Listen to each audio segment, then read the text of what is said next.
ঠাকুর আসলেন যখন 4 যুগ ধরে যাদের সাথে সঙ্গে লীলা করেছিলেন তারা এক এক সঙ্গে এসে উপস্থিত হলেন তখন। কিন্তু কে কোন ভাবের মানুষ, কে কোন স্তরের মানুষ, কে কোন নামে ছিল তার সঙ্গে লীলা করেছিল তা তো সে জানতো না, এটা গোপনে ছিল। বিশ্বপিতা বিশ্ব মালিক যখন তার কৃপালব্ধ হয়ে তার মাথায় আমার ঠাকুরের এই স্পর্শ গেল যখন, তখন সে বুঝতে পারলো যে আমি কে। এই যে গোলক পাগল যিনি অদ্বৈত গোসাই, যেমন অদ্বৈতের হুঙ্কারে আমার অনাদিরাদি গোবিন্দ যিনি স্বয়ং গৌর রূপে এসেছিলেন, তিনি আসছিলেন না। আর সেই অদ্বৈত গোসাই যিনি এই যুগে এসে গোলক পাগল হয়ে জন্মগ্রহণ করেছিলেন তিনি।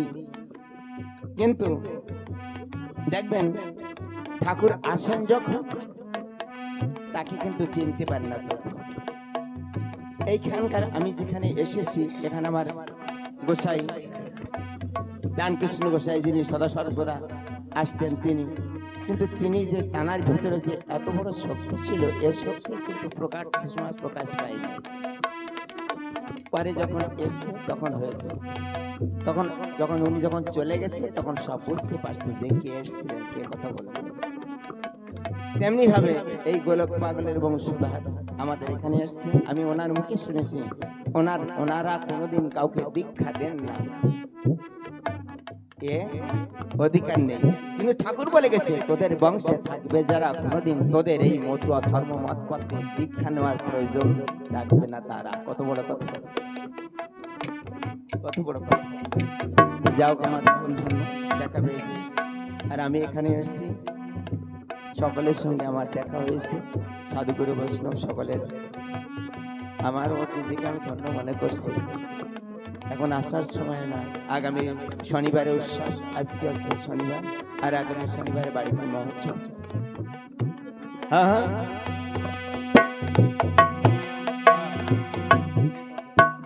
কোটিতে নীলপদ্ম দিয়ে মোহন চূড়া বানায়ে আমরা সবে থাকি চেয়ে জীবন নয়ন প্রাণ ভুলাই। গোষ্ঠীতে যাবি কিনা বল না ভাই, গোষ্ঠীতে যাবি কিনা। সত্যযুগে নীলোৎপল যা ছিল, ক্রেতা যুগে যখন আমার রামচন্দ্র পূজা করেছিলেন তখন হনুমান কিন্তু সেই নীলোৎপল পদ্ম যে 108টা পদ্ম নিয়ে এসেছিলেন না, এ যুগে এসে কলিকে সেই পদ্ম কচুরি হয়ে দাঁড়াচ্ছে, কচুরি। তাই বলছে আমরা নীল কচুরির ফুল তুলিয়ে মোহন চূড়া বানাইয়ে ওই চরণে পুষ্প দিয়ে কি সুন্দর সাজে সাজাই।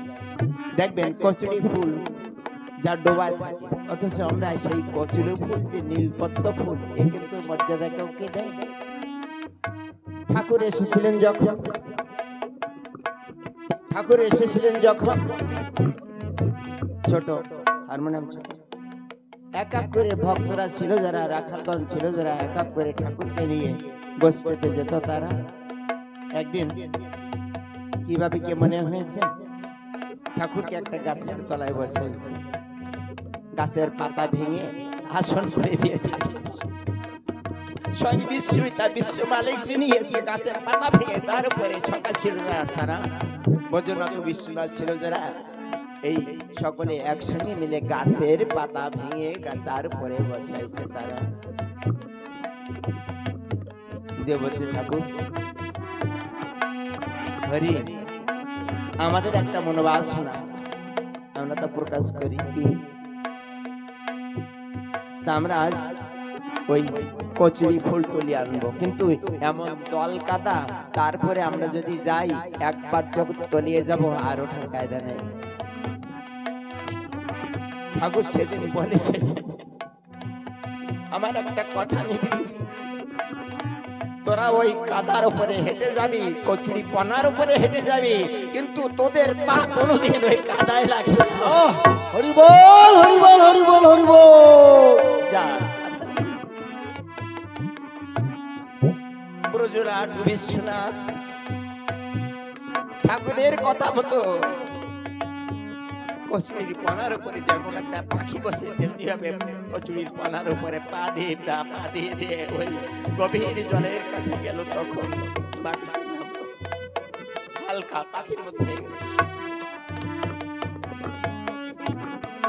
অবিশ্বাস্য কথা, ঠাকুরের যে লীলা কথা, ছোট এই লীলা কথা এখন বললে পরে মানুষ অবিশ্বাস্য হয়ে দাঁড়ায়, কিন্তু ঠাকুর তা করে গেছে। জয় জয় শ্রী শান্তি হরিচাঁদ প্রেমানন্দে হরি হরি বল। জয় জয় শ্রী মহাপ্রসাদ প্রেমানন্দে হরি হরি বল। হরি বল হরি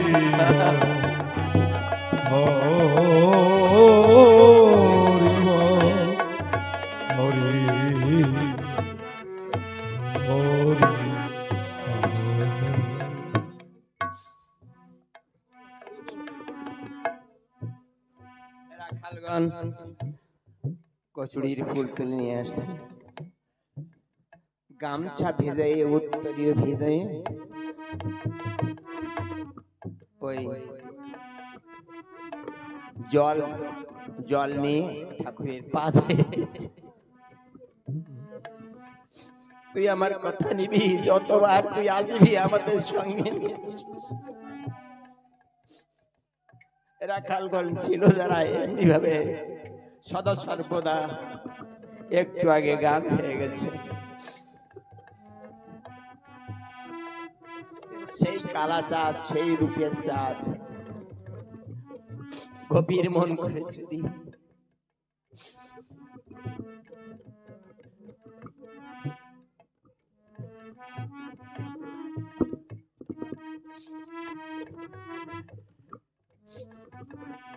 দূর থেকে যারা একবার দেখতে পেয়েছে, ঠাকুরের সমসাময়িক লোক ছিল যারা, তারা একবার যে মানুষটা ঠাকুরকে দেখেছে সে মানুষটা ভুলে যায় না। 32 চিহ্নের একটা চিহ্ন, রক্তবর্ণ পায়ের তালু। রামচাঁদ ছিলেন যিনি, জয় জয় জয় জয় প্রভু রামচাঁদ, যিনি হন মহাপ্রভুর নিত্য পারিষদ। আছেন আছে কিনা? রামচাঁদ ছিলেন যিনি একদিন ঠাকুরের সঙ্গে কাদা পথে যাচ্ছেন তিনি, ঠাকুর পা দেয় আর রামচাঁদ পিছন দিক থেকে পিছনে পিছনে হাঁটে আর ঠাকুরের পায়ে দেখে ঠাকুরের পায়ের তলা রক্তবর্ণ, আর সেই তার নিচে কোনদিন কাদা লাগে না। যেখানে ঠাকুর পা দেয় সেখানে একটা ফুটন্ত পদ্ম পুষ্প হয়ে ঠাকুরের পায়ে মিশে দাঁড়ায়। রামচাঁদ বলছে, বারবার দেখছে, দেখে তাই আস্তে আস্তে সামনে গেছে, বলছে তুমি দাঁড়াও। কে তুমি?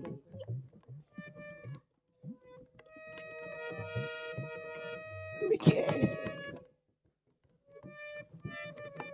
কে তুমি বলো? কেন রে রামচাঁদ? তুমি যেখানে তোমার এই যুগল পদ্ম তুমি যেখানে রাখো, সেখানে নিচে একটা পদ্ম পুষ্প হয়ে এসে দাঁড়ায়, তোমার ছোদন করে নেয়। কে?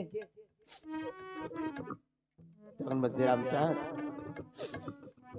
তুই আমার কথা নিবি, যে কয়বার ধরাধামে এসেছি, ধরিত্রী দেবী যিনি আমার এই পায়ের তলায় তার কাদা মাটি লাগায় না, তার একটা ফুটন্ত পদ্ম পুষ্প এসে আমার পায়ের নিচে দেয়। যে কয়বার এসেছে সে কয়বার সে তারে কাজ করে গেছে। তুমি অনাদি গোবিন্দ, আমি এতদিন পর্যন্ত তোমাকে বুঝতে পারিনি, তোমার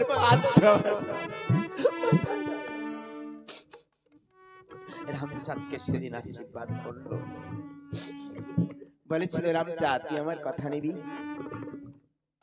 আমার মানুষ যারা বড় দুঃখে কাল কাটায়, তারা কোন রোগ ব্যাধির জন্য সিধামড়া কান্দিতে আসার দরকার নেই, তোর কাছে যাবে, তুই যা বলে দিবি। আমার কথা তাই করে, তুই তাই কর। যা, তোর কাছে গেলি পরে শুনবি।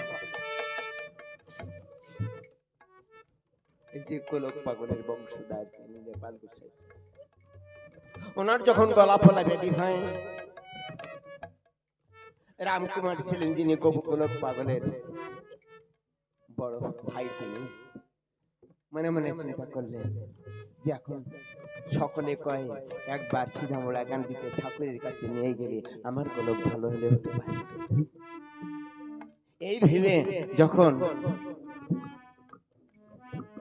রাম গোলকের তো ওঠার ক্ষমতা নেই, অচৈতন্য অবস্থা, শ্বাসযুক্ত অবস্থা, এক সপ্তাহ অবস্থা এইভাবে রয়, তখন রামকুমার রাউত খামার নিকটে যেয়ে যখন গেল, তখন শুনতে পেল যে গিরিধর বালা নামে এক ব্যক্তি জ্বর আছে অচেতন, তারে ভালো করার জন্য রামচাঁদের কাছে গেছে, সে আসলে পারে সে ভালো হবে, তুমি এই রামচাঁদকে নিয়ে যেতে পারো। তখন রামকুমার যখন ওখানে গেল, ইতিমধ্যে কিছুক্ষণ পরে যখন ওই রামচাঁদ এলো আর গিরিধর বালায় মাথা হাত দিয়ে দোহাই সিধা হরি গোড়া কান্দি হরিচাঁদ ঠাকুরের দোহাই বলে 3 বার যখন হাত নিয়ে গেল, গিরিধর বালা জ্বর ও চৈতন্য অবস্থা ভালো হয়ে গেল। আমার গোলক পাগল রামচাঁদের পা ধরে বলছে, আমার ভাই গোলক আছে না, আছে কিনা আছে তার ঠিক নেই, কৃপা করে একবার নারকেল বাড়ি যাবেন। তিনি বলেছিলেন আমার যাওয়ার তো সময় নাই, আমার উৎসব আছে, তুমি আমার কথা নাও, তুমি আমার কাছে শোনো। যখন রামকুমার যখন রামচাঁদের কাছে গেল, দোহাই সিধামড়া গান্ধী হরিচাঁদ ঠাকুরের দোহাই বলে ওই রামকুমারের গলা ছেড়ে দিল। বলছে আমার না, আমার ভাই বলো, বলছে তোর রক্তের রক্ত না, তোর রক্তের রক্ত না, যা ভালো হয়ে গেছে আমার বাবা, আমার বাবা হরিচাঁদ ঠাকুরের কথা যেখানে যে অবস্থায় কয় তার এমনি ভাবে সে সুস্থ হয়ে দাঁড়ায়, যা ভালো হয়ে গেছে যা। রামকুমার 1 পা 2 পা করতে করতে যখন নারকেল বাড়ি এলো, সন্দিগ্ধ মন ভালো হয়েছে কিনা, যখন নারকেল বাড়ি এলো দেখে যেগুলো 7 দিন পর্যন্ত কথা বলতে পারে না, সেগুলো তার বিছানার উপরে বসে সকলের সঙ্গে কথা বলে। দূরে দাঁড়িয়ে রামকুমার চোখের জলে ভেসে যায়। গোলক পাগল বলছে দাদা তুমি আমার কথা নাও,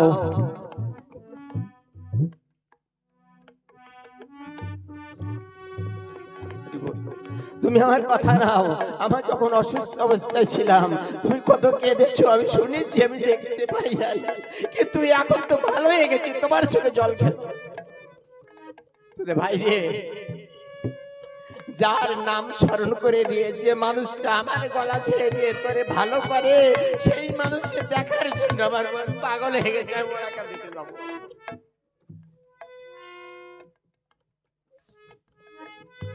যেগুলো 7 দিন কথা কয় না, খায় না, বলছে দাদা তুমি আমার কথা নাও, তোমার এই গোলককে তোমার সাথে একবার নিয়ে যাও। 2 ভাই গলাগলি ধরে সিধামড়া কান্দিতে গেল। যখন নারকেল বাড়ি থেকে ওরা কান্দি খুব বেশি পথ, ঠাকুর বসা চটকা তলায়, যখন দূর থেকে একবার দেখতে পাই আজীবন কাল নারায়ণ ভক্ত নারায়ণ পূজা করে এসেছে, দূর থেকে একবার যখন দেখতে পেল, দেখে শঙ্খ চক্র গদা পদ্ম ধরে নারায়ণ দাঁড়াইয়ে দেখা দিল। বলছে আজীবন কাল যারে সাধন ভজন করেছি, কিন্তু আজ এখানে এসে দেখি অনাদি আদি গোবিন্দ পরম করুণাময় জগৎ পিতা আমার নারায়ণ হরিচাঁদ। তখন পাগলের মতো হয়ে ঠাকুরের শ্রীপাদ পদ্মে পড়ে গেল, বললো এত কষ্ট পেলি এতদিন পরে। সেদিন থেকে এই গোলক পাগল আমার ঠাকুরের ভক্ত হয়ে গেল। এখন পর্যন্ত তার বংশধর যারা এখন পর্যন্ত সেই অনুপাতে ঠাকুরের রেখে রেখে দিয়ে তার ভাবধারা তারা চলছে। হরি বল। আহা, আমি রামধন অল্প মতি, চিরদিন তোর সাথে সাথী, ত্যাগে পিতা মাতা গেতি, তোর সাথে গরু চড়াই গোষ্ঠীতে। যাবি কিনা যাবি কিনা বল ভাই, গোষ্ঠীতে যাবি কিনা। দিলে না দে খিলে হলি, মনে হয় যেন আমি প্রাণে মরি, বিষে হারা নিশি ভরি, তোর সাথে গরু চড়াই গোষ্ঠীতে যাবি।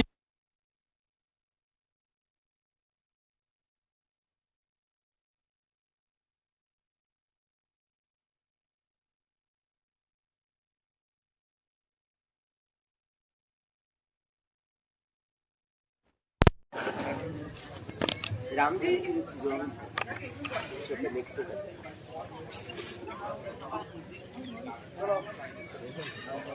কত অন্ধ যারা, দৃষ্টি পেল তারা, বোবা যারা কথা বলে, সে কথা তো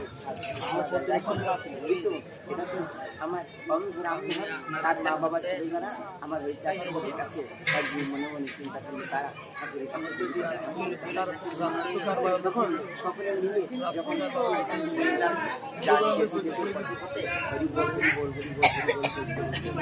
আর পথে যাওয়ার সময় যখন ঠাকুরের কাছে গেছে, কোনোদিন চোখে দেখতে পায় না, বলছে বাবা কি জন্য কি একটা আমার খুব ভালো ভালো লাগছে। এর মধ্যে ঠাকুরের কাছে যখন গেল, ঠাকুরের পদ্ম হস্ত যখন চোখে লাগলো, লাগার বৃষ্টি পেলেছে। আর সেদিন থেকে সিধা মোলা কান্দি ছেড়ে আর রামদের বাবা ছিল তোমার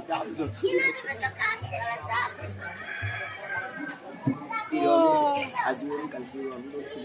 ঠাকুরের কাছে গিয়ে যখন বৃষ্টি শক্তি গেল, ওই মা বাবাও তেমনি ঠাকুরের কাছে বলছে আমি রামমোহন আমার বন্ধু আমার সাথে গ্যাজে মাথা লাগে তোর সাথে গরু চড়াই ফিরে যাই না, তুই আজকে গোষ্ঠে যাবি না?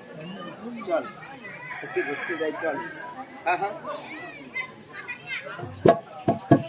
আহা মায়া মায় করেছিল মানা,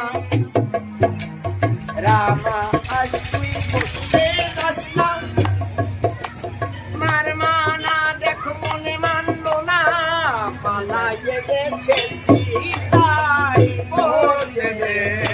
যাবি কিনা যাবি কিনা বল ভাই, গোষ্ঠীতে যাবি কিনা।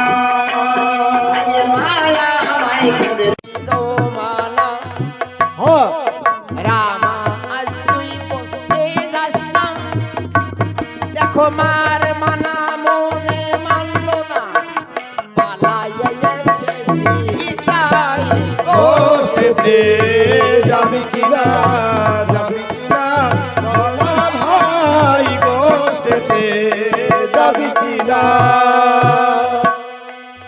একদিন বানর বানর খেলাইলি, দেখো রাম হয়ে সীতা হারালি, সেদিন নাটুকে তুই অনুসাজালি, আজ ওরা খেলবো তাই গোষ্ঠীতে যাবি কিনা যাবি কিনা বল ভাই, গোষ্ঠীতে যাবি কিনা।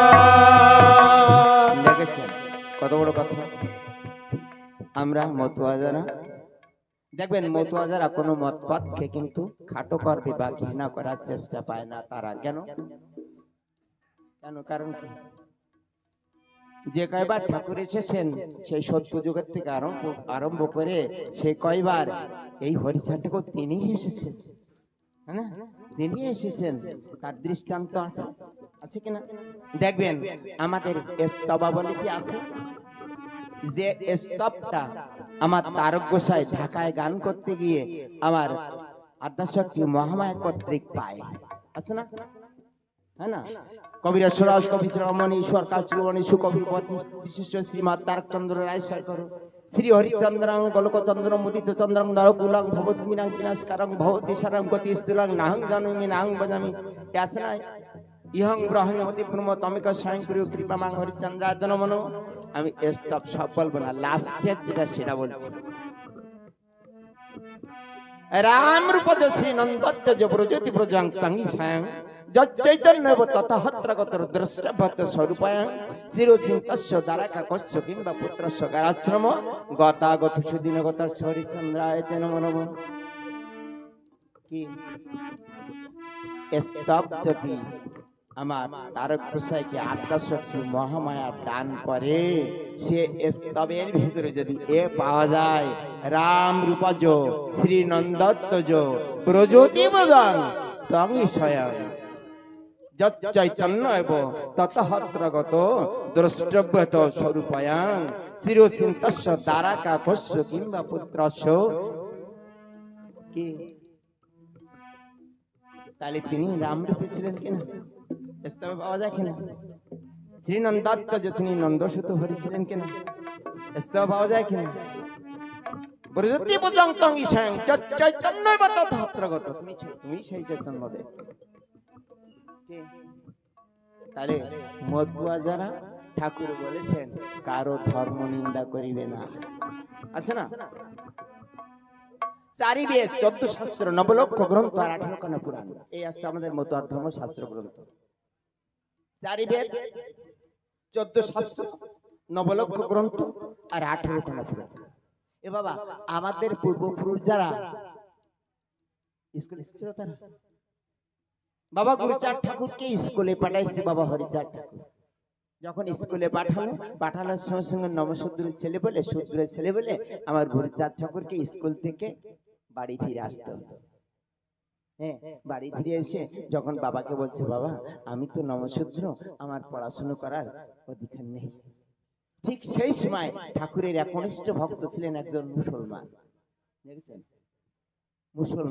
মুসলমান একনিষ্ঠ ভক্ত। সেই ভক্ত ঠাকুর কাছে বলছে, বাবা আমার একটা কথা নেবেন কি? দাদারে না আমাদের ওই বক্তব্য বাড়াবেন, তোদের বক্তব্য পড়তে দেয়? হ্যাঁ দেবে, আমি যাবো সঙ্গে। আমাদের হিন্দুদের যে পাঠশালা যে স্কুল ছিল সে স্কুলে পড়তে না দেওয়ায় আমার ওই মুসলমানের হাত ধরে বাবা হরিচাঁদ ঠাকুর গুরুচাঁদ ঠাকুরকে ওই পুকুরিয়া মাদ্রাসায় পড়তে দিল। পুকুরিয়া মাদ্রাসা প্রথমে আরবি ভাষা আর ফার্সি ভাষা শিখলেন।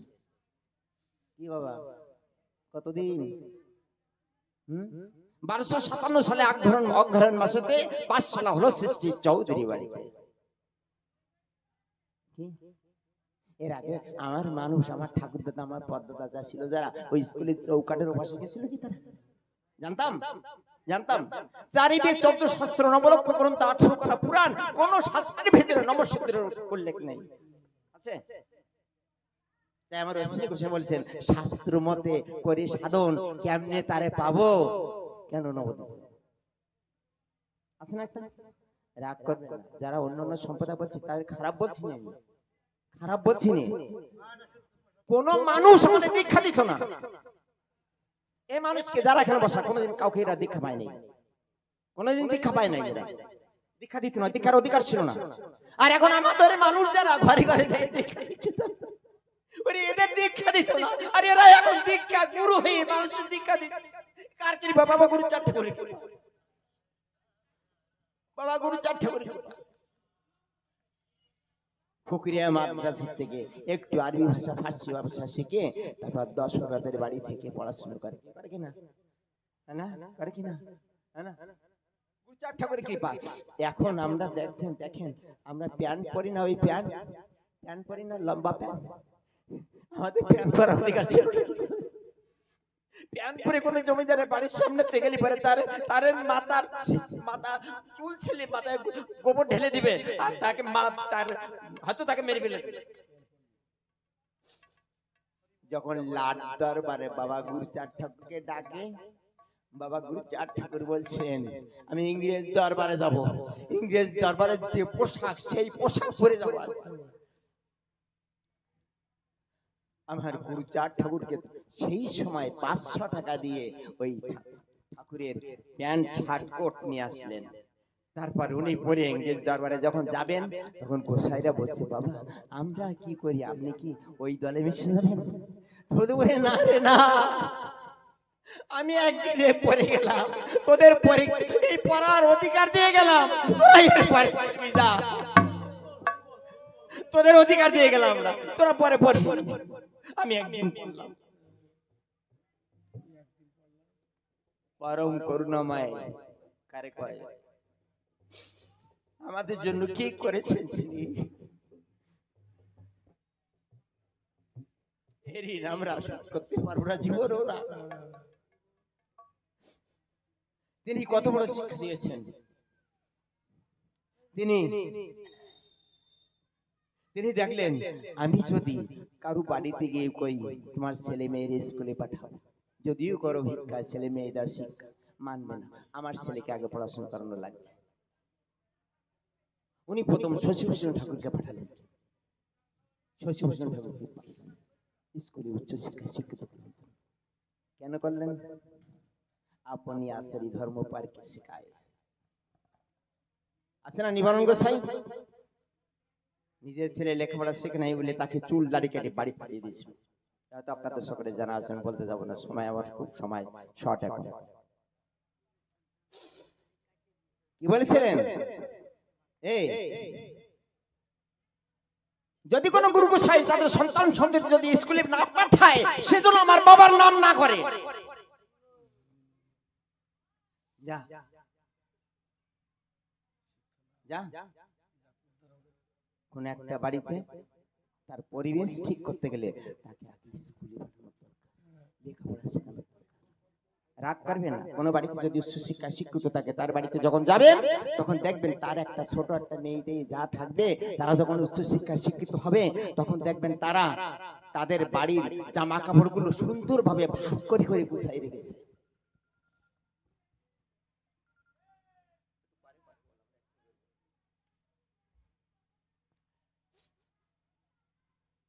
আর যদি অশিক্ষিত বাড়িতে যাই পৌঁছান দেখবেন সকালবেলা ভরে উঠে উঠানটাও ভালো করে পরিষ্কার করে নেই। দেখবেন সাইড গুলো দেখেছেন কত সুন্দরভাবে পরিষ্কার করা। দেখবেন বাড়িতে যাই দেখবেন গুরুচাঁদ ঠাকুর নিজে যদি কারোর বাড়িতে যেতেন আগে যাই বলতেন পরিষ্কার কর, ঠিক করা। হাতে ধরে শেখাইছেন, হাতে ধরে শেখাইছেন। কারোর বাড়িতে গেলে বলবে তোর ঘাট বাঁধা আছে, তোর বাড়ি পায়খানা আছে। এখন বর্তমান প্রত্যেক বাড়িতে বাড়িতে পায়খানা দিচ্ছে। এ কার পরিকল্পনা? বাবা গুরুচাঁদ ঠাকুরের সেই আমলের। তার স্বপ্ন থেকে বাস্তবে পরিণত হচ্ছে, বাস্তবে পরিণত হচ্ছে আজকে। তাই আমাদের মানুষ উচ্চ শিক্ষায় শিক্ষিত ছিল না, এ বিধায় ঠাকুর 4 বেদ 14 শাস্ত্র নবলক্ষ গ্রন্থ 18 খানা পুরাণের মূল মর্ম মূল রসকে মাত্র 12টা আজ্ঞার ভিতরে কথার ভিতরে নিয়ে আসলেন। 12টা কথার ভিতরে নিয়ে আসলেন। কি বললেন? বাবা গুরুচাঁদ ঠাকুর বলেছিলেন আমার বাবা যা করে গেছে এ যদি আমার বাবার ভক্ত যারা তারা যদি এটা অনুশীলন করে দেবতারা তাকে পূজা করবে, দেবতারা তাকে পূজা করবে। কি সদা সত্য কথা বলে, সদা সত্য কথা বলে, পরিস্থিতিকে মাতৃ জ্ঞান করবে। যে যুগে যে যে কাজ ভালো পেয়েছিলেন এ যুগে এসে সেই কাজগুলো সব আমাদের জন্য উপহার স্বরূপ দিলেন। কি সদা সত্য কথা বলে, সদা সত্য কথা বলবে। ফেলারাম গোসাই ছিলেন যিনি সদা সত্য কথা বলে উনি বাকসিদ্ধ হয়েছিলেন। তিনি রাম গোসাই বাকশিত হয়েছিল ঠাকুরের কাছে রাম গোসাই ছিলেন একজন পরম বৈষ্ণব। এ বাবা, এই যারা আমাদের মতুয়া যারা এদের পূর্বপুরুষ সব বৈষ্ণবেরা, সব বৈষ্ণবেরা। আর মতুয়া আর বৈষ্ণব কোনো তফাৎ নেই। কি তফাৎ আছে? অষ্ট শক্তি কষ্ট সখী চায়, ভাবের সামর্থ্য লইয়া বাতাস দিয়ে যায়, কেউ বিনাশিতে মালা গেথে সাজাবে যতন করে। অষ্ট শক্তি কষ্ট সখী যায়। আমার জীবনে ছোট একটা কথা বলি। রামধন পাগল নাম করে এক পাগল ছিলেন। বলো কথা বলতে পারে, আমরা বলবো।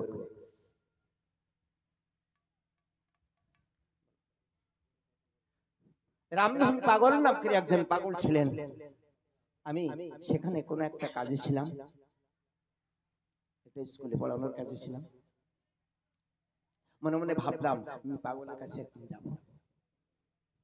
একদিন ঠিক দুপুরের সময় যখন পাগলের কাছে গেছি, পাগল শুনেছি শিব সাধক, শিব ঠাকুরের সঙ্গে ভাত খাওয়ার সময় একসঙ্গে ভাত আর শিব ঠাকুর মাখাতেন। মাখিয়ে বলতেন খুব ক্ষুধা পেয়েছে, হয়তো খাওয়া খা। চিন্তা করে স্নান করতে যাওয়ার সময় শিব ঠাকুরকে তেল লাগিয়ে নদীর ত্রিমোহনায় ফেলে দিতেন। স্নান কর, ভালো করে ডুবা।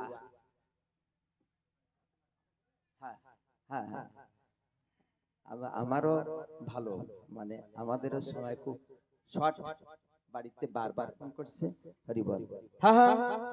মায়ের কাছে বলে গোয়ে ভাই তোরে এসেছি চেয়ে,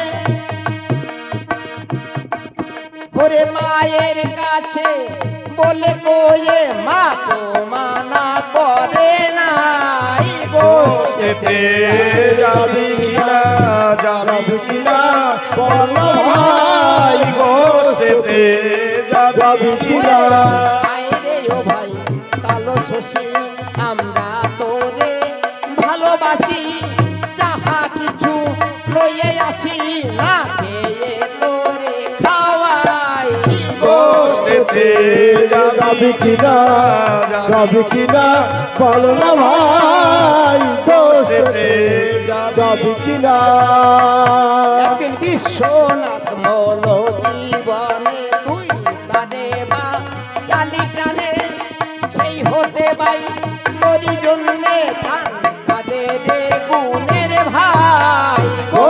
সেতে যাবি কিনা যাবি কিনা বল না ভাই গো, সেতে যাবি কিনা। আমি আলোচনায় যাব না, কারণ বিশ্বনাথকে যখন বাঁচাই দিয়েছিল তখন আমার লোচন গোসাই ছিলেন যিনি, তিনি সাপ মুক্ত হয়ে ওই দিনে তিনি অনাদি আদি গোবিন্দ পরম করুণা জগৎ তাকে স্কন্ধে করে নিয়ে তার চোখের জলে পা দুটো ভিজাইয়েছিলেন। ওই বুকের যে পতাকা চিহ্ন, সে খাচ্ছিন্ন উনি মোচন করেছিলেন তিনি। এটা আমি আলোচনা করতে যাবো না, কারণ সময় আমাদেরও সময় শর্ট। আর এখানে আছে যারা বিভিন্ন দূর দূর থেকে এসেছে, তারা কীর্তনাদি করার জন্য ব্যস্ত আছে, তারা হরি বল।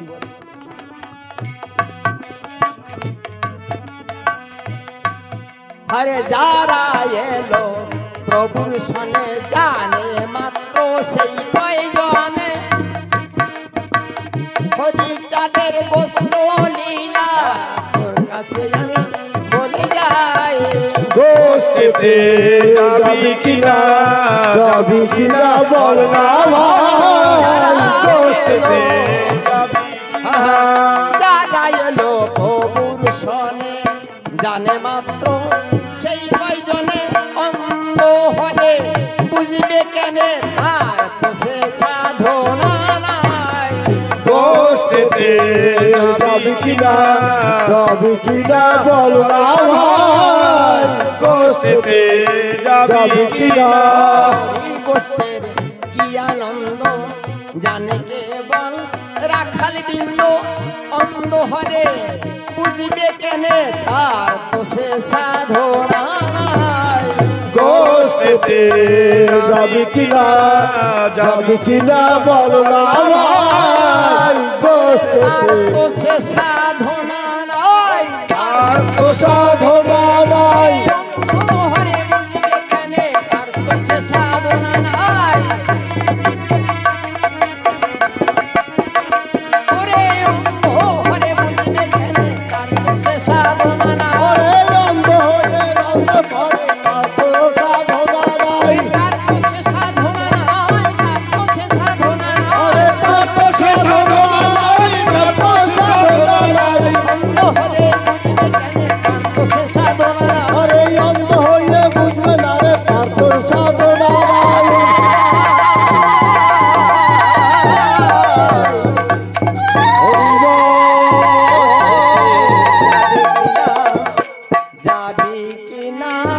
বল না ভাই গোষ্ঠীতে যাবি কিনা যাবে কিনা বল না ভাই গোষ্ঠীতে যাবে কিনা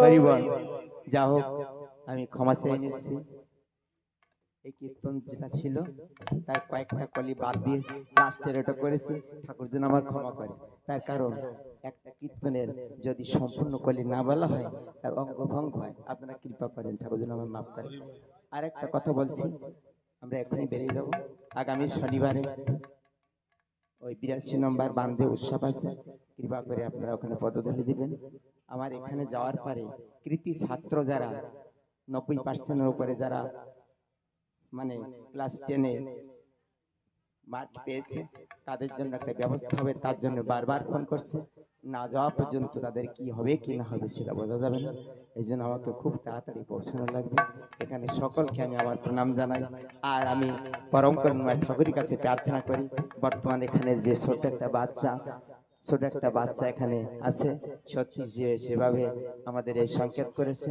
ঠাকুর যেন আরো অনেক উচ্চ স্তরে নিয়ে যায় আর আমি এই বাড়ির পঙ্কজ দাদা যিনি তার যে মনোভাবনা সত্যি বড় মনোভাবনা আমাদের ওখান থেকে যদি আমাদের আনার চেষ্টা না করতেন যদিও ইচ্ছা থাকা সত্ত্বেও আমরা কিন্তু আজ আসতে পারতাম না যদিও শত সহস্র বাধা থাকা সত্ত্বেও আগামী শনিবারে উৎসব তবু আমাকে এখানে আসতে হয়েছে তার টানে এসেছি আরো বিশেষ করে আপনাদের সকলের একজন মুখের দিক তাকালে পরে মনে হয় কত জন্মান্তরে চেনা শোনা জানা শোনা ওরাই আমার আপনজন তাই আপনাদের সকলের শ্রীপাদ পদ্মে আমার প্রণাম জানাই মায়েদের শ্রীপাদ পদ্মে আমার প্রণাম জানে আমি এখানে দু কথা রাখি যদি কথার ক্ষেত্রে আমি কিছু ভুল বলে থেকে আমাকে ক্ষমা করে দিবেন। জয় জয় বাবা হরিচাঁদ গুরু চাঁদ তারক প্রণন্দ একবার হরি ধ্বনি বল বল ভক্তের মনে বসলা পুণ্যার্থ একবার হরি বল হরি বল হরি বল হরি বল জয় হরি বল।